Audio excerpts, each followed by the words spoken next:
nuestro propio enojo, en nuestros contextos, especialmente en nuestras familias, es una de las cosas que más justificamos como creyentes. Pero en breve, los que son lentos para la ira y rápidos para mirar más allá de las ofensas de las personas, son personas humildes y personas sabias. Y el texto de todo el libro de Proverbios ahora no nos ha indicado que va a culminar con una lista de quehaceres que deben de hacer las mujeres para ser buenas esposas.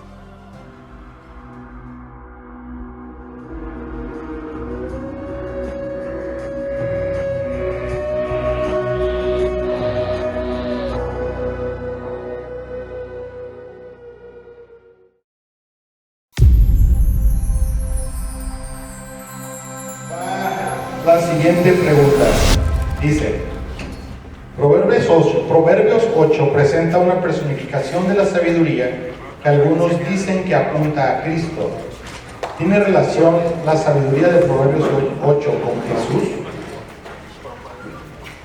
Si leemos el libro de Proverbios, capítulo 8, en su contexto de los primeros 9 capítulos del libro de Proverbios, como una introducción al libro de Proverbios, muchas gracias, como una introducción al libro de Proverbios, como presenté hoy por la mañana, la señora sabiduría en Proverbios capítulo 8 no es una prefiguración de Jesús. Entonces mi respuesta sería no. Muchos han dicho que nos apunta a Jesús de alguna manera o algo así, pero yo no veo eso en ese pasaje. Yo veo que estamos hablando de lo que es la sabiduría en la forma femenina, o sea, la señora sabiduría, una expansión, una descripción de quién es ella, y no veo ninguna profecía predictiva de la persona y la obra de Jesús. Eso no significa, quiero aclarar esto ahora otra vez, eso no significa que ese tipo de profecía no existe en el Antiguo Testamento. Yo creo en profecía, yo creo que hay profecía en el Antiguo Testamento que predice quién es Jesús y que Jesús eventualmente haría. Entonces no estoy diciendo que no creo en eso, pero a veces como cristianos tenemos la tendencia de ver a Jesús en partes del Antiguo Testamento que en mi opinión no necesariamente apuntan a Jesús. Muchos otra vez dicen, por ejemplo, les voy a dar unos cuantos ejemplos de lo que acabo de decir. Muchos dicen, no, que José, por ejemplo, es una prefiguración de Jesús. No veo eso tampoco. Otros dicen quizás, no sé, lo que nosotros, Proverbios capítulo 8, otras secciones del libro de Proverbios, otras secciones, por ejemplo, algunos dicen que en Cantares ven quizás la relación que Jesús tiene con su iglesia. Otra vez, Cantares no necesariamente dice eso. Entonces creo que a veces vemos la retórica o algunos de los temas y tenemos la tendencia de decir, no, ahí vemos a Jesús cuando la Biblia no enseña eso explícitamente. Okay. Perdonen. Otra pregunta. Dice: cuando pusiste el ejemplo del temor de Dios o a Dios, que nos anima a responder a la palabra de Dios en obediencia, pusiste una víbora. Esto me recordó el pasaje de Números 21:8. El Señor dijo a Moisés: haz la figura de bronce una serpiente venenosa y átala a un poste para que los que hubieran sido mordidos por una serpiente al mirarla fueran sanos. Queremos saber, ¿por qué Dios manda que haga esa figura y qué relación tiene esa figura con la cruz de Cristo? Cuando sabemos que la serpiente representaba metafóricamente al mismo Satanás. Interesante pregunta, la segunda vez que recibo esta pregunta hoy. Quiero aclarar que la foto que puse en la diapositiva con mi definición de temor al Jehová no fue fue más, esa foto más relacionada a mi temor de serpientes y no necesariamente el significado del temor a Jehová. Entonces, para dejar eso en claro, no hay una conexión entre la definición y la foto. Simplemente dejé una foto de una serpiente ahí porque hice la conexión, o estaba tratando, de hecho, de comunicar que el temor que tenemos del Señor no es necesariamente el tipo de temor que yo le tengo a las serpientes. Con respecto a la pregunta, no sé, honestamente, porque el Señor usaría esa imagen en el Antiguo Testamento. Tenemos que reconocer que el Señor puede o pudo haber utilizado cualquier tipo de imagen en el Antiguo Testamento para apuntarnos a la persona y la obra de Jesús. En el contexto de la Torá, en el contexto de esta historia, decidió en el contexto utilizar este acontecimiento histórico para, en su contexto, sanar a la gente. Ahora nosotros leemos físicamente, sanar a la gente físicamente, ¿verdad? En el contexto de la historia es muy, muy difícil entender exactamente lo que está pasando. Vemos esa historia y decimos, wow, qué historia tan rara, ¿ok? Y seguimos para adelante. Y el Antiguo Testamento no nos da un entendimiento completo del significado de esa historia. No es hasta que llegamos al Nuevo Testamento y los autores del Nuevo Testamento con frecuencia hacen este tipo de cosas, toman un acontecimiento del Antiguo Testamento y nos explican que ese acontecimiento era una imagen incompleta de algo que Jesús completó.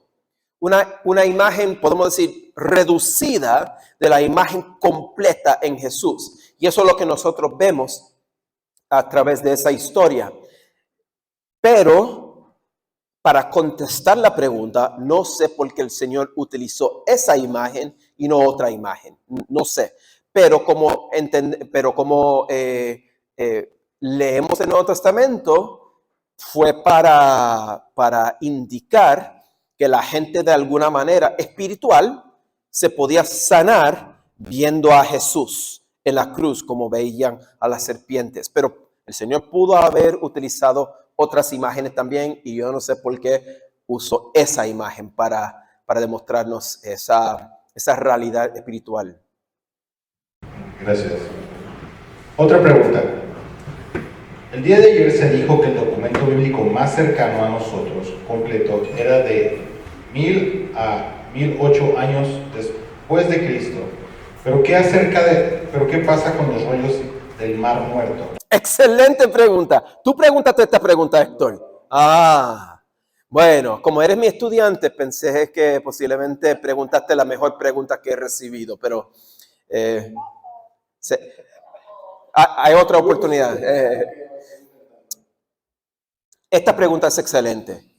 Hay que dar un poquito de trasfondo de lo que esta persona está preguntando. Entonces, ayer yo hice un comentario. El comentario era que nosotros, cuando estábamos hablando de distancias y brechas entre nosotros y el Antiguo Testamento, especialmente el libro de Proverbios, yo dije algo como hay una distancia textual y mencioné en ese contexto que la copia completa del Antiguo Testamento más vieja que nosotros tenemos es del año 1008 o 1009 aproximadamente, que es de aproximadamente hace 1000 años, que no es muy viejo relativamente, porque hay partes del Antiguo Testamento que fueron escritas más de 1000 años antes de Jesucristo, o sea, más de hace 3000 años. Entonces decir que tenemos una copia, que la copia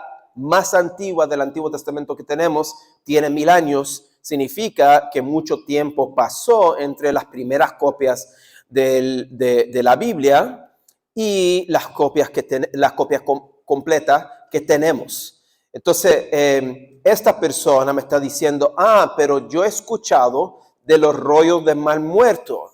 Y los rollos de Mar Muerto, en los rollos de Mar Muerto también hay copias de la Biblia. Entonces les explico rapidito lo que son los rollos de Mar Muerto. En el 1947, por ahí, algunos jóvenes beduinos en Israel, lo que es hoy en día Israel, antes era parte de Jordania, que queda en la costa occidental del río Jordán en Israel, al lado de Jericó. Algunos jóvenes beduinos estaban buscando, dice la historia, que estaban buscando un animal y que tiraron una piedra dentro de una caverna por ahí, y ahí adentro de esa caverna habían rollos. O escucharon que algo que se quebró en la caverna. Entraron el siguiente día y dentro de tipo jarros consiguieron rollos antiguos de la Biblia. Consiguieron 7 rollos importantes en la primera caverna, y luego en los siguientes años consiguieron 8 cavernas con diferentes rollos de la Biblia, y también rollos de textos no bíblicos, textos del judaísmo de la época del Segundo Templo. Resulta que el grupo que escribió estos rollos, tal vez fue el grupo que se llama los Esenios, que era un grupo de tipo monje, podemos decir, que vivían en una comunidad cerca del Mar Muerto en lo que es Israel hoy en día. Y ese grupo se dedicaba, entre otras cosas, a escribir partes de la Biblia. Entonces esta persona está diciendo, yo escuché de los rollos del Mar Muerto. Dentro de los rollos del Mar Muerto consiguieron más de 950 rollos diferentes documentos, muchos, miles y miles de fragmentos. Esta persona que está preguntando esta pregunta me está diciendo qué tal los textos bíblicos que consiguieron en esos rollos, que son rollos que del tiempo de la época del Segundo Templo, que fue antes de Jesucristo. Esos rollos tienen copias de la Biblia completas. La respuesta a esa pregunta es: no tenemos una copia de cada texto de la Biblia de los rollos del Mar Muerto. Nosotros tenemos en los rollos del Mar Muerto una porción, un fragmento, una porción de cada libro de nuestro Antiguo Testamento, menos el libro de Esther. Ahora, eso no significa que tenemos una copia completa de todos los libros tampoco. Significa que hay fragmentos por lo menos, pero por ejemplo, hay muchos libros que lo que nos queda de los rollos del Mar Muerto es una porción, un capítulo, 2 capítulos, 3 capítulos de un libro. Es razonable sugerir que ese libro completo existía en esa colección de rollos, pero no tenemos todo el libro completo ahora. Entonces mi comentario fue basado en el hecho de que nosotros no tenemos ninguna copia completa de nuestro Antiguo Testamento que tiene más de 1000 años. Ninguna copia completa del Antiguo Testamento, para matizar mi comentario. Sin embargo, hay copias de partes, de secciones del Antiguo Testamento que son mucho más viejas que algunos de ese manuscrito que tenemos. Partes de los rollos de Mar Muerto son más viejas que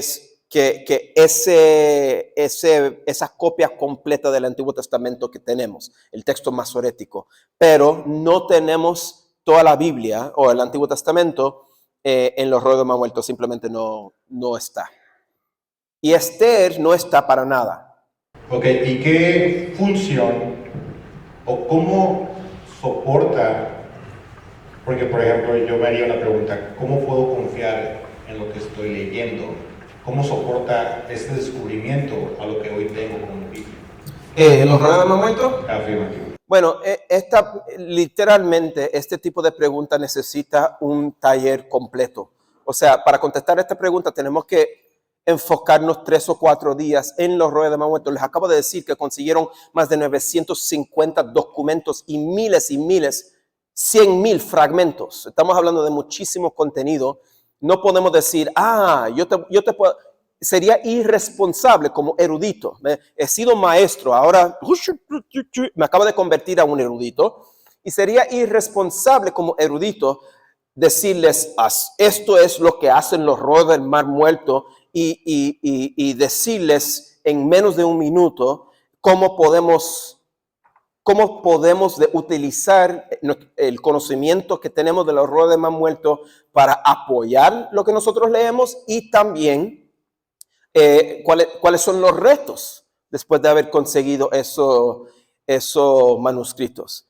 En breve sí puedo decir que de esos aproximadamente 950 documentos, de esos 950 documentos, aproximadamente 250 de esos documentos son documentos bíblicos.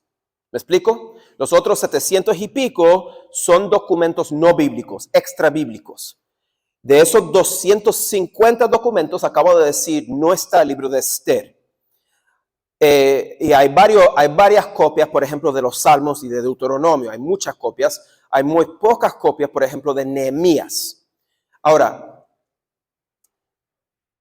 de esos 250 manuscritos, hay una porción grande que representa el texto masorético que nosotros leemos. ¿Por qué digo texto masorético? El Antiguo Testamento que nosotros tenemos es un texto copiado por escribas que se llamaban escribas masoréticos. Masorético viene del hebreo masoret, que significa tradición. O sea, los masoréticos eran los escribas tradicionales que escribían o copiaban la Biblia. Y esos textos masoréticos, como ese grupo surgió cientos de años después de Jesucristo, digamos 300, 400, 500 años después de Jesucristo. Los rollos de más muertos son de mucho antes, pero vemos una porción de esos rollos de más muertos que representan ese texto que eventualmente fue el texto masorético. Y en ese sentido podemos asegurar por lo menos que ese texto que eventualmente se convirtió a lo que nosotros llamamos hoy en día el texto masorético, que es de donde viene nuestro Antiguo Testamento, esa tradición fue una tradición de muchos textos antes de la época de Jesucristo. Eso es en breve.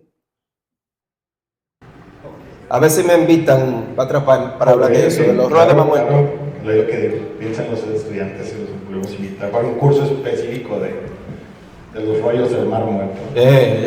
Mira, el público habló. Ok, la última pregunta dice. ¿La última? Sí, porque también, pero creo que va a encajar muy bien. La mujer descrita en Proverbios 31, ¿es otra metáfora acerca de la sabiduría o es una mujer literal que ama a Dios?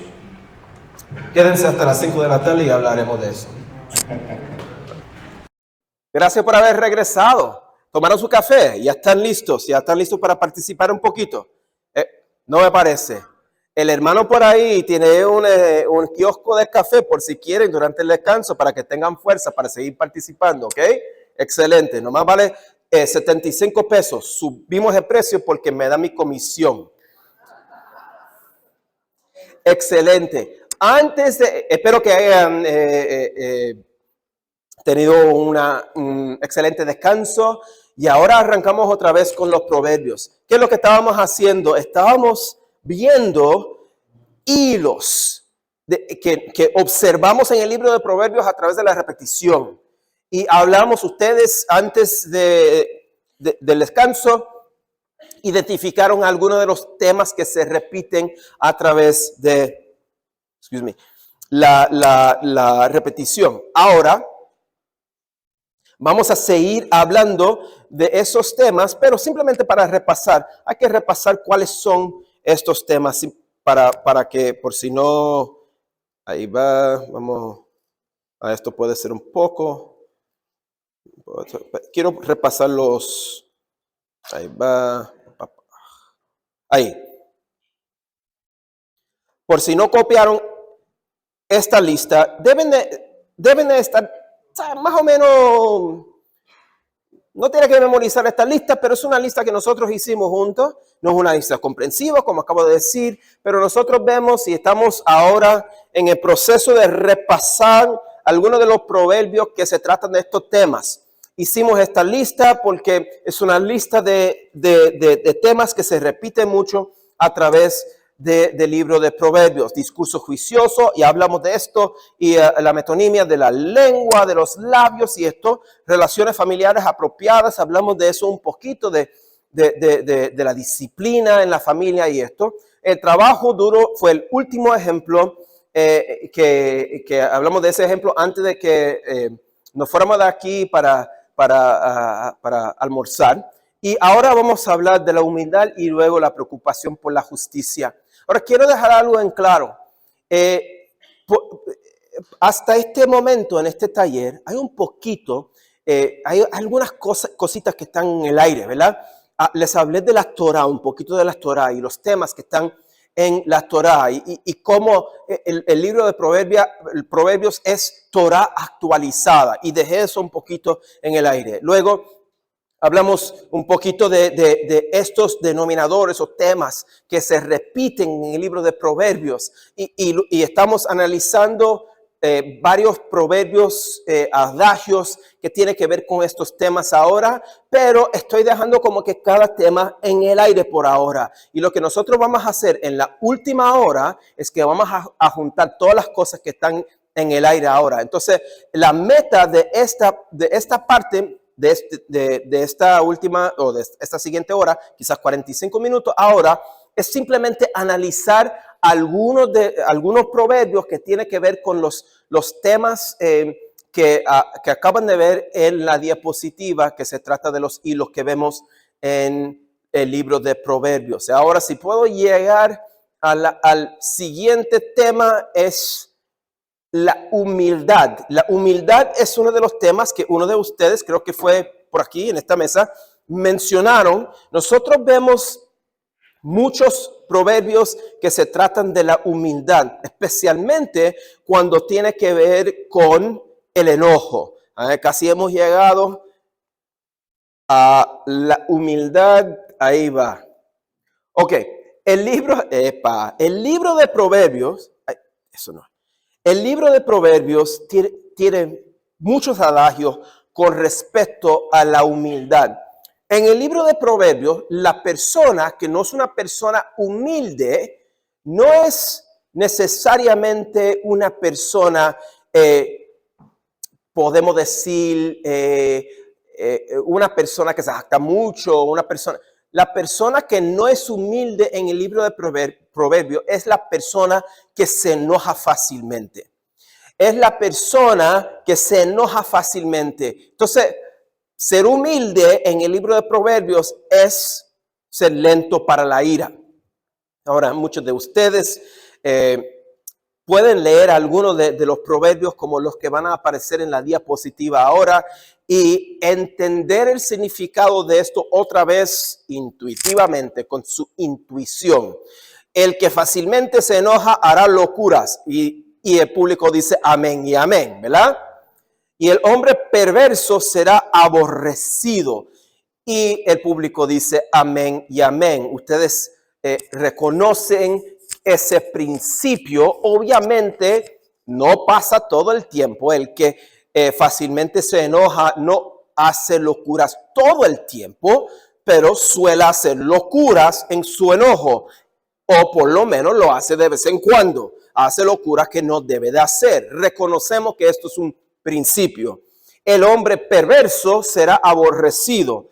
Bueno, nosotros vemos que hay ciertos contextos, por ejemplo, bueno, no les quiero dar tantos ejemplos tan específicos, pero hay ciertos contextos que hay personas perversas que no son aborrecidas.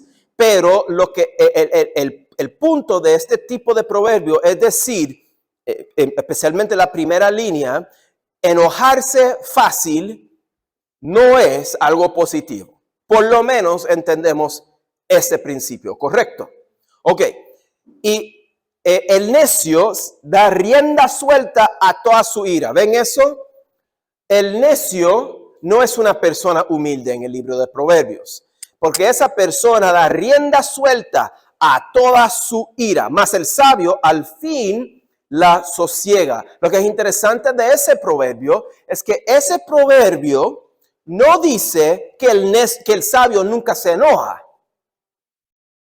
¿Ve? Dice el sabio la sosiega, o sea, su ira. Es interesante eso, ¿no?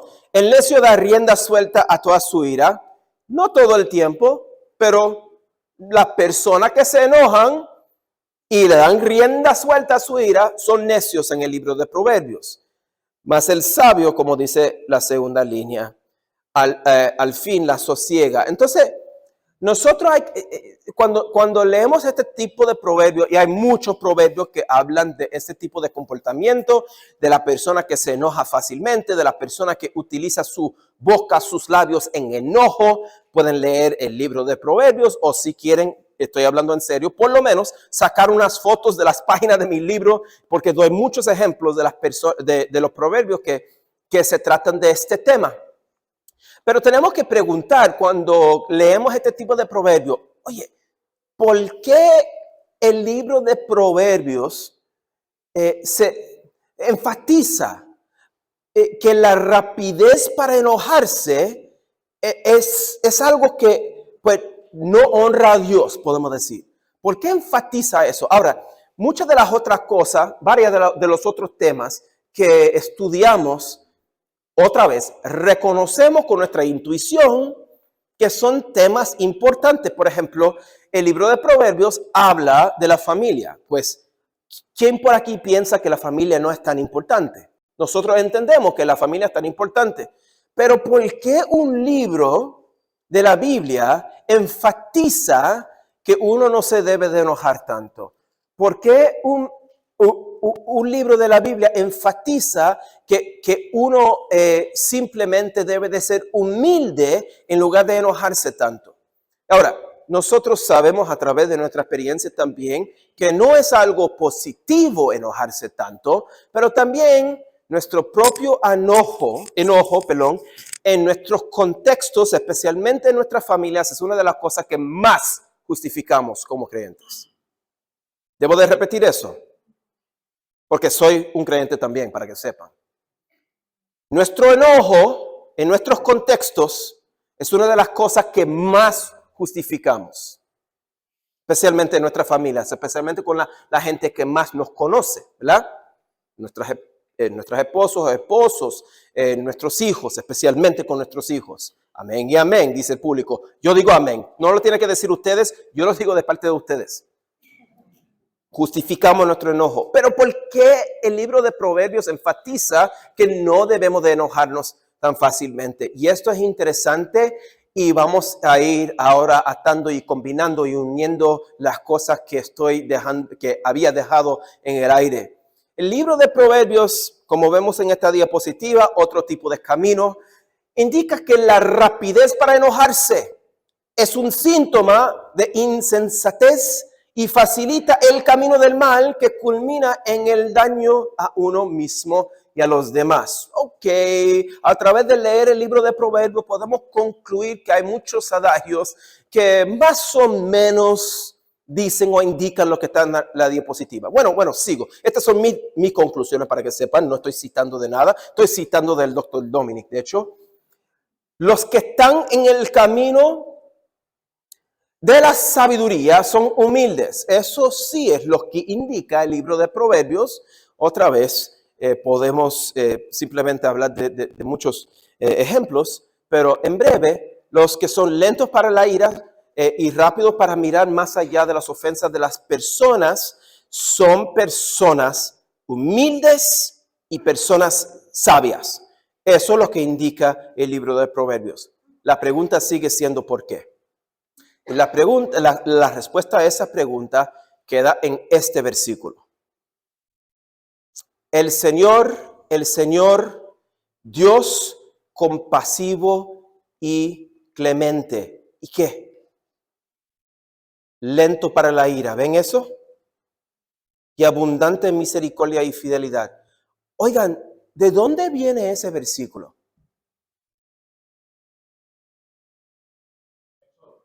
Excelente.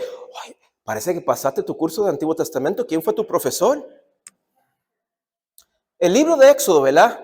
Y se repite ¿cuántas veces este tipo de frase en el Antiguo Testamento?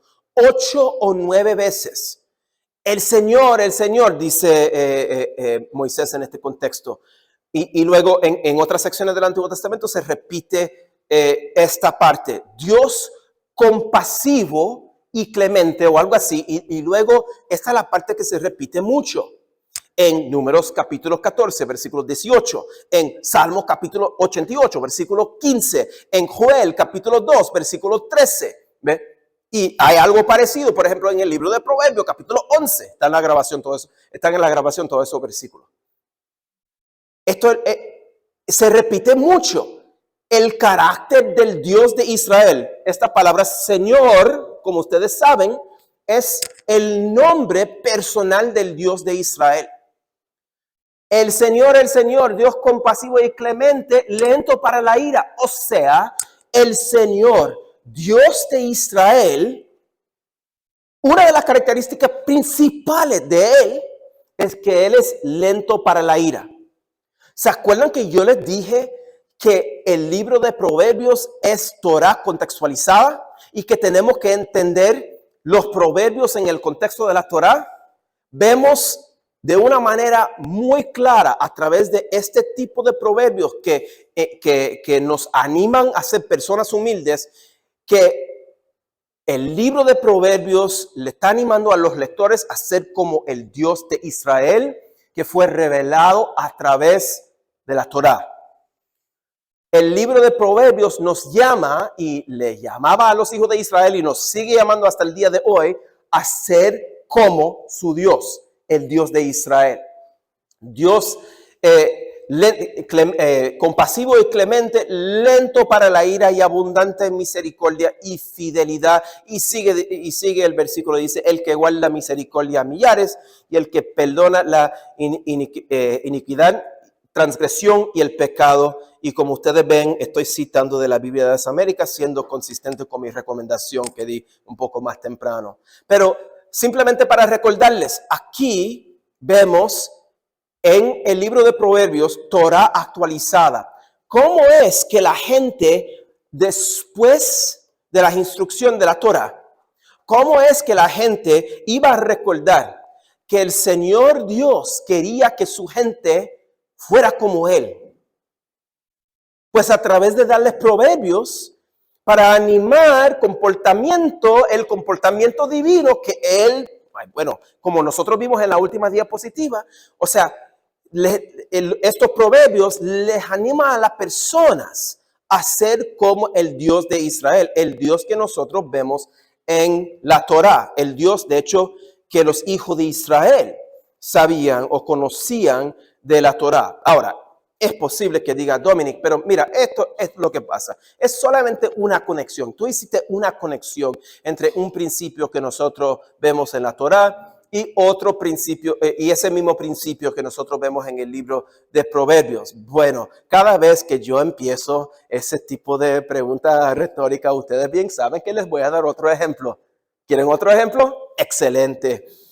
Ok, ya vine otra vez bien cafeinado porque mi hermano por ahí me dio mi café y me va a dar mi comisión después. ¿Qué tal esto? Justicia para los pobres o justicia, que es otra característica de nuestro Dios que nosotros vemos en la Torá. Proverbios capítulo 14, versículo 31 dice esto. El que oprime al pobre afrenta a su hacedor. Mayúscula H. Ahora, simplemente para que sepan ustedes, no hay mayúsculas en el hebreo bíblico. No existe mayúscula ni minúscula en el hebreo. ¿Se acuerdan que un poco más temprano les dije que cada traducción tiene un poquito de interpretación, ¿verdad? esa H que ustedes ven aquí o que ven en sus Biblias, no sé si sus Biblias tienen esa H en mayúscula, pero si esa H está en mayúscula, es una interpretación. Pero es razonable sugerir que es una buena interpretación. El hacedor de los pobres es el Señor Dios. Por eso nosotros vemos esa H en mayúscula. Si entendemos que el hacedor de los pobres es Dios, o sea, Él es el creador de los pobres en ese sentido, podemos entender lo que el principio comunicado a través de este proverbio. El que oprime al pobre afrenta a su hacedor. O sea, si tú oprimes a un pobre, tú estás haciendo algo contra su Dios, su creador. En breve, es algo muy negativo oprimir a una persona vulnerable. Es un principio amplio y básico que aprendemos de este tipo de proverbios. Luego dice este mismo proverbio, mas el que tiene misericordia de pobre lo honra. O sea, presenta el contrario en esta línea. Más el que tiene misericordia de pobre lo honra. O sea, los que tienen misericordia de los pobres, de gente vulnerable, gente pues podemos decir, al margen de la sociedad, ¿verdad? Son personas que honran a Dios. O sea, tú honras a Dios a través de tener misericordia de los pobres. Otros ejemplos, y luego vamos a hacer una conexión con la Torá.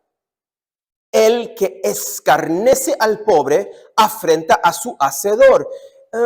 ¿Cómo es que reconocemos los temas otra vez del libro de los Proverbios? ¿Cómo es que observamos cuáles son los temas importantes o los denominadores comunes a través de la repetición? Ven la primera línea de este proverbio. Este proverbio básicamente dice lo que dice el último proverbio que analizamos. El que escarnece al pobre afrenta a su hacedor. El punto es el mismo punto. Si tú no respetas al pobre, estás afrentando al hacedor de pobre, o sea, a Dios. Y el que se alegra de la calamidad no quedará sin castigo. Otra vez, son principios que aprendemos del libro de Proverbios. Ahora, ¿cuál es la razón por la cual el Señor Dios les está mandando a través de adagios más contemporáneos? ¿Por qué les está mandando a los hijos de Israel a respetar a los pobres? Bueno, en primer lugar, es nuestra naturaleza abusar a personas más vulnerables que nosotros. Punto y aparte. Todos tenemos esa naturaleza. Entonces, la Biblia no nos tiene que decir, la Biblia, de hecho, nos tiene que decir por nuestra naturaleza, no hagan eso. Tú siempre vas a estar en alguna posición de poder. Si tienes algo, especialmente si tienes riquezas, no oprimas a la persona que no tiene lo que tú tienes, porque esa persona tiene menos poder en la sociedad. Pero también los pobres son personas vulnerables en la sociedad.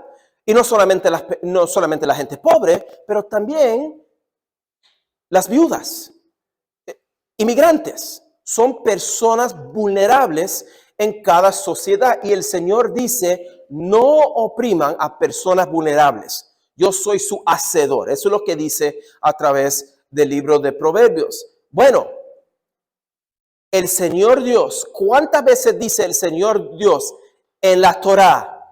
Cuando entren a la tierra prometida, tienen que cuidarse que no opriman a los pobres, las viudas, los huérfanos, los inmigrantes o los extranjeros en su tierra. Es algo que se repite, pero muchas veces en la Torá también. Los hijos de Israel Dios le estaba recordando a través de la mención de que estoy ocupado, que le diga que le llamo ahorita, que el Señor les tenía que decir, por la naturaleza de la gente, iban a oprimir a personas que no tenían lo que ellos tenían. Ellos fueron bendecidos por Dios y iban a tener la tendencia de oprimir a personas más vulnerables en la sociedad.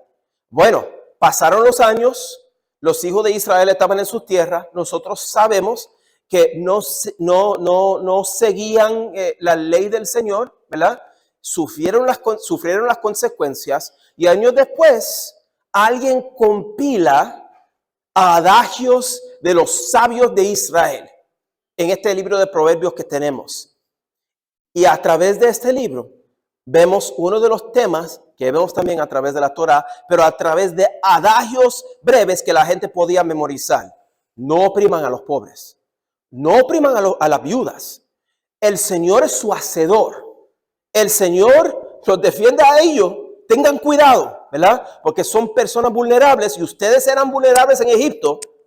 Eso es lo que dice a través de la Torá y eso es lo que dice también a través del libro de Proverbios. Ahora les voy a dar un ejemplo específico. Y esto nos enseña que el Señor cuida, o sea, toma un interés personal, podemos decir, en las personas más vulnerables en la sociedad. Proverbios capítulo 22, versículo 28 dice lo siguiente: no traspases los linderos antiguos que pusieron tus padres. No traspases los linderos antiguos que pusieron tus padres. Ahora, ¿quién puede aplicar este proverbio hoy en día ahora? Ok. Qué bien, porque es a través de no levantar la mano que reconocieron que hay brechas grandes entre el libro de Proverbios, hay algunos de los proverbios y nosotros, ¿verdad? Hay distancias que tenemos que cruzar para poder entender el principio de este tipo de proverbio para aplicar hoy en día. Porque yo creo que todo el libro de Proverbios nos aplica a nosotros, pero tenemos que ser buenos lectores del libro de Proverbios para entender los principios y cómo esos principios aplican. Y este adagio solo, no traspasen los linderos antiguos que pusieron tus padres, no nos aplica a nosotros hoy en día en el mismo sentido como se aplicaba a los hijos de Israel. Porque mi padre, Samuel Hernández Pérez, que en paz descanse, nunca puso un lindero antiguo. Y muchos de nosotros ni siquiera sabemos lo que es un lindero, para ser sincero.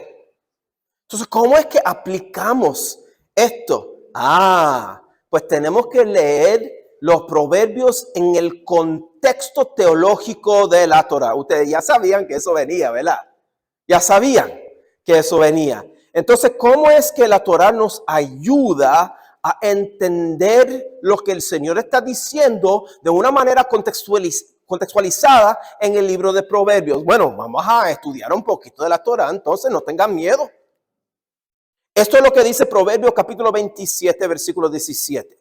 Maldito el que redujere el límite de su prójimo. Ese límite es la misma palabra que la palabra lindero. ¿Ok? Maldito el que redujere el límite de su prójimo. Y dirá todo el pueblo, amén y amén. Ok.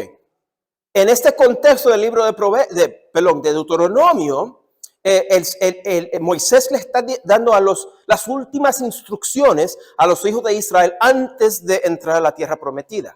Y durante en ese contexto, durante lo que Moisés está diciendo en este contexto, Moisés está enfatizando que la gente no debe de abusar de personas más vulnerables.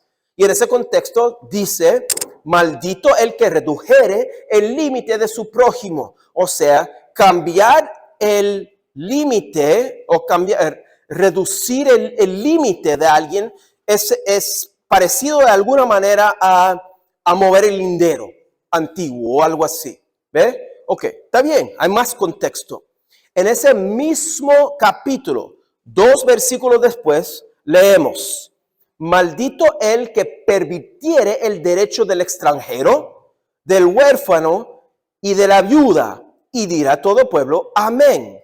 O sea, vemos que este este dicho, esta frase de este mandato de no reducir el límite de su prójimo, está ligado a este mandato también, o perdón, no mandato, pero a lo que dice Moisés en este contexto también, que no debes de permitir los derechos del extranjero, del huérfano y de la viuda. Ok. Luego vemos lo siguiente en el libro de Proverbios, que une todo y nos ayuda a entender lo que está tratando de decir el libro de Proverbios en su contexto más contemporáneo, más actualizado. No traspases el lindero antiguo, ni entres en la heredad de los huérfanos. Ding, ding, ding, ding, ding, ding, ding, ding, ding. Entendiendo los proverbios en el libro en el contexto de la Torá, vemos que traspasar el lindero antiguo significa aquí entrar en la heredad de los huérfanos. O sea, mover el lindero antiguo es abuso de los huérfanos. ¿Y quién es su hacedor? Dios. No lo hagas. O sea, Dios está enfatizando lo mismo en este contexto que estaba enfatizando en el libro de Deuteronomio, en el contexto de la Torá. Porque el defensor de ellos es fuerte, mayúscula F, interpretación, pero yo creo que es una buena interpretación en este contexto, el cual juzgará las causas de ellos contra ti. Y luego vemos otros versículos en el libro de Proverbios que combinan más personas vulnerables con por ejemplo, los huérfanos en este contexto. Dice Proverbios capítulo 15, versículo 25, Jehová asolará la casa de los soberbios, pero afirmará la heredad, es decir, el lindero, la misma palabra en el hebreo, de la viuda. ¿Ven? Entonces, el libro de Deuteronomio dice, en el contexto histórico del libro de Deuteronomio, el Señor les está enseñando a los hijos de Israel a través de Moisés: no abusen de los huérfanos, de las viudas, de los extranjeros, a través de mover los linderos antiguos.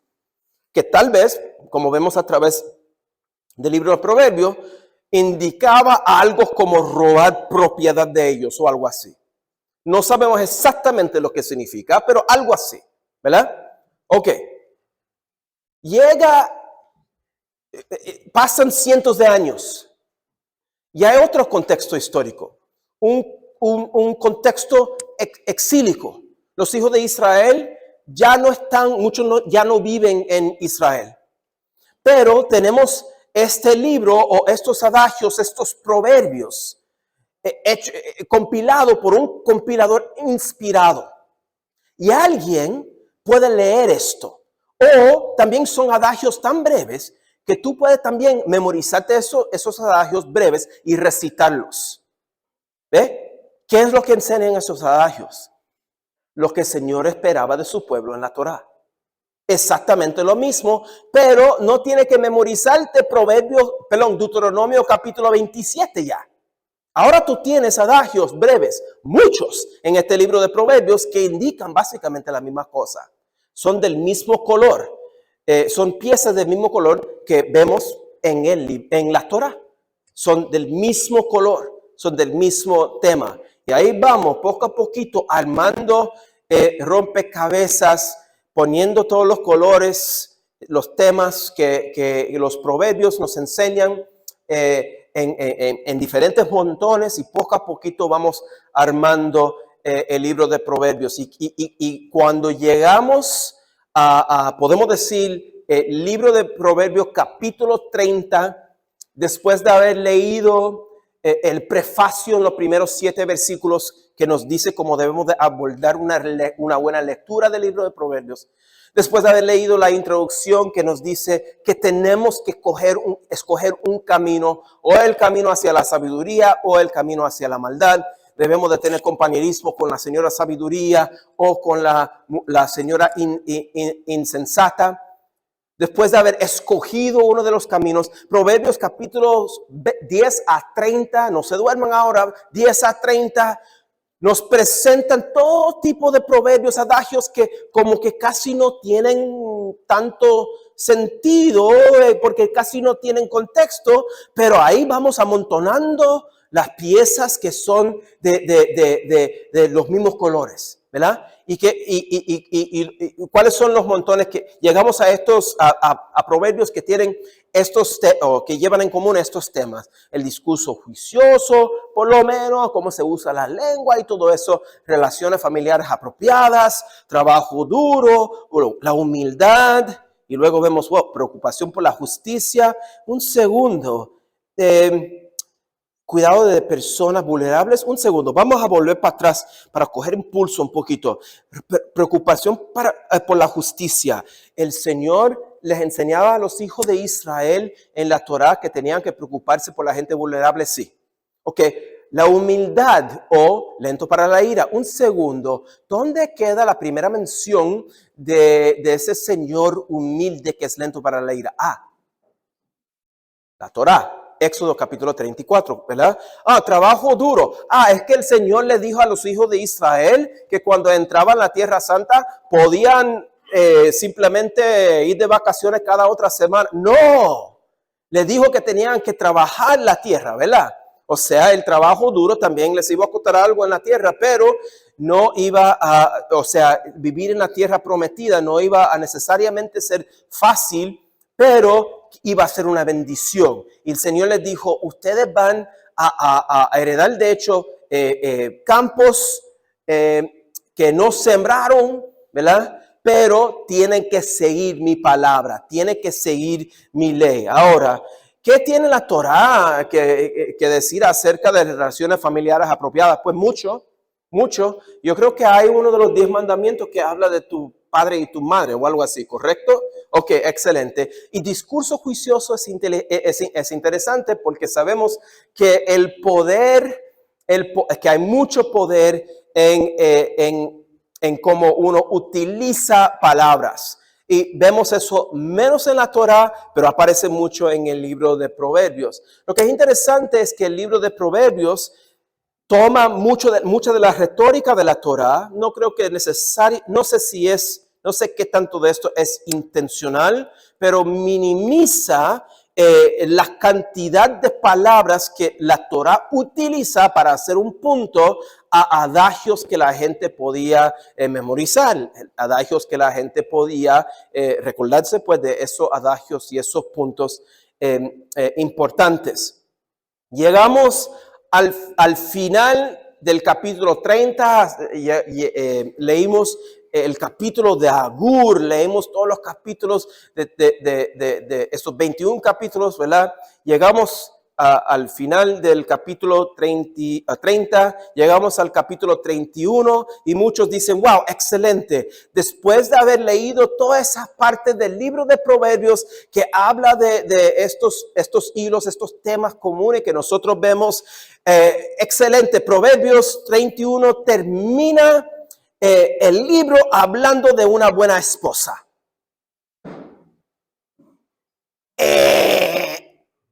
Incorrecto.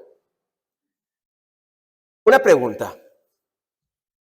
Les acabo de hablar por no sé cuántas horas. Anoche quizás 3 horas.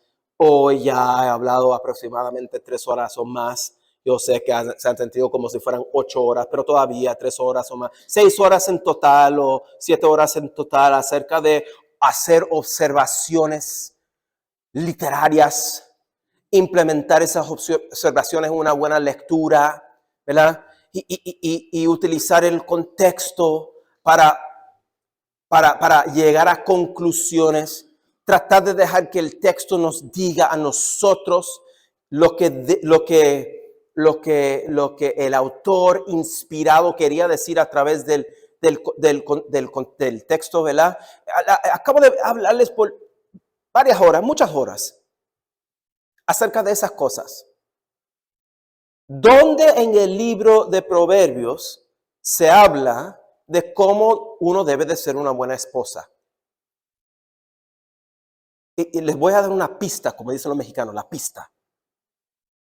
El libro no habla de eso. Punto y aparte.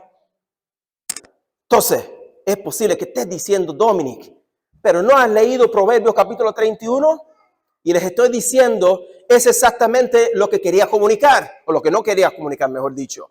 Y es decir, nosotros no podemos imponer a Proverbios 31 lo que nosotros pensamos que debe de significar, porque nos han enseñado eso. Debemos de dejar lo que el texto del libro, lo que el texto del libro dice, debemos de dejar que eso indique lo que nosotros debemos de creer de Proverbios capítulo 31. Y el texto de todo el libro de Proverbios ahora no nos ha indicado que va a culminar con una lista de quehaceres que deben de hacer las mujeres para ser buenas esposas. Yo pensé que me iban a empezar a tirar piedras. Hay algunas mujeres que están como que, sí, ¿dónde va con eso? Hay algunos hombres que están como que, hermano, vente para afuera conmigo. Ahora tenemos... Y les tengo unas cuantas preguntitas acerca de Proverbios capítulo 31. Nosotros sabemos que si Proverbios capítulo 31 fuera una lista de cosas que deben de hacer las mujeres para ser buenas esposas, si fuera una lista de mandatos de cosas que deben de hacer las mujeres para ser buenas esposas, no habría ninguna mujer en este mundo que podría cumplir con esa lista. Punto y aparte. No hay ninguna mujer que pueda hacerlo todo lo que está en Proverbios capítulo 31. De hecho, las mujeres que intentan pasar la aspiradora, fregar toda la noche y nunca dormirse, se terminan, de hecho, como esta mujer. Y tenemos que preguntar, Proverbios capítulo 31, después de haber observado todo lo que hace, no solamente dice, pero hace el libro de Proverbios, verdaderamente culmina dándonos una lista de cosas que deben hacer las mujeres para que terminen exhaustas así, defraudadas con ellas mismas, porque no pueden cumplir con todas las cosas que deben de hacer en la casa, más trabajar, porque la mujer de Proverbios capítulo 31 trabaja fuera de la casa, imagínate. Hay que hacer este tipo de preguntas. También hay otras preguntas que debemos de hacer. Si Proverbios capítulo 31 se trata o si es una lista de cosas que deben de hacer las mujeres para ser buenas mujeres, buenas esposas, mi pregunta, yo creo que es una pregunta bien lógica, es la siguiente. ¿Cómo pueden los hombres aprender de ejemplo provisto en este pasaje y aplicar ese texto? Le voy a decir una cosa, ¿ok? Si Proverbios capítulo 31 es una lista de cosas que las mujeres deben de hacer para ser buenas esposas, dame tijeras porque voy a cortar esa página de mi Biblia, porque no me aplica a mí. Ahora, un segundo, no me den tijeras. Yo honro la palabra de Dios, obviamente, han estado conmigo por los días. Ustedes saben que yo no voy a triturar parte de mi Biblia, ¿verdad? Yo no voy a hacer eso, pero piénsenlo. Si Proverbios capítulo 31 solamente le aplica a las mujeres, me sirve a mí para darles cocotazo a mi esposa. Tú no haces esto bien, tú no haces esto bien. Mira la lista, traquiti, cocotazo, ¿verdad? Así me sirve para hacer eso, porque no me sirve en lo personal para nada. Solamente para presionarle a mi mujer.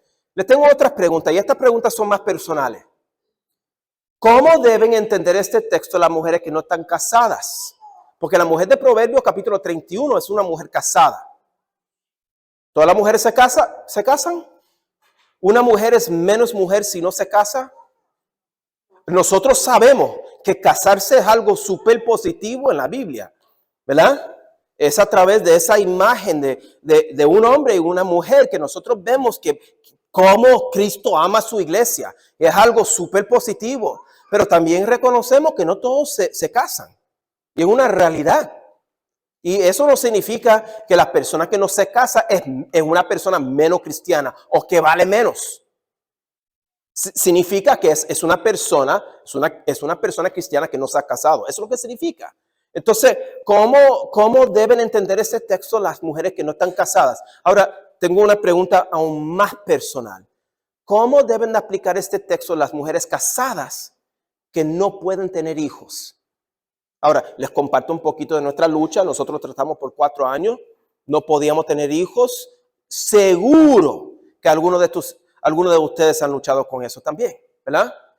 Esas personas que no pueden tener hijos, como la mujer de Proverbios capítulo 31, esas personas son menos, piénsenlo. O sea, no es que solamente tenemos problemas textuales, problemas con el contexto, problemas, en mi opinión, teológicos, pero también hay problemas prácticos con este tipo de lectura. Hay problemas pastorales con este tipo de lectura. Entonces, vamos a pausar ahora. Los dejé en el aire, ¿verdad? Porque se acabó mi tiempo. Vamos a tomar un descanso de unos cuantos minutos. Si se tiene que ir ahora, está bien, se pueden ir nomás. Llévense mi libro por 500 pesos. Se subió el precio porque la cosa se está poniendo buena, ¿verdad? No, hay que regresar a las 3:30, ¿correcto, Héctor? A las 3:30. A las 3:30 regresamos y en la última hora vamos a unir todas las cosas que están en el aire por ahora. ¿Ok?